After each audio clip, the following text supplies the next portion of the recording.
Assalaamu calaykum waraxmatullaahi wabarakaatu walaalihii qaaliga ah soo dhawaada meel kasta joogtiin insha Allah waxaan idinku soo dhaweynayaa kanaalkeena Learn English to Somali halkan waxaad ka baran kartaa ingiriiska lagu turjumay afkaaga hooyo marka insha Allah subscribe noo saara gambaleelkana furo insha Allah haddii aad nagu xiran tahayne like-ta iyo naga hilmaamin insha Allah.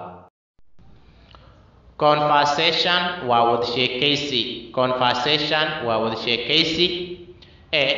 Who is this cross-eyes boy? Wiilkan indhaha weershaha leh yaa waaye. Who is this cross-eyes boy? Wiilkan indhaha weershaha leh yaa waaye. B. What does he has from you? Muxuu kaa wataa?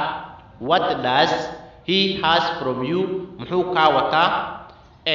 I am asking a question. Su'aal ayaan ku weydiiyey. I am asking a question. Su'aal ayaan ku weydiiyey. Why are you bending me the speak? Hadalka sababteed igu soo quluucinaysaa.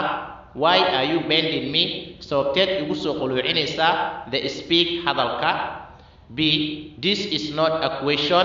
Tani ma ahan su'aal. This is not a question. Tani ma ahan su'aal. But laakiin it is abusive one. Waa mid aflagaada ah. But laakiin it is abusive one. Waa mid aflagaada ah. Okay, waa yahay. Tell me ii sheeg. Who is he? Qofka asiga uu yahay. Okay, waa yahay. Tell me ii sheeg. Who is he? Qofka asiga uu yahay. B. He is the brother of my friend. Asaga waa saaxiibkay walaalkiisa. He is the brother of my friend. Asaga waa saaxiibkayga walaalkiisa.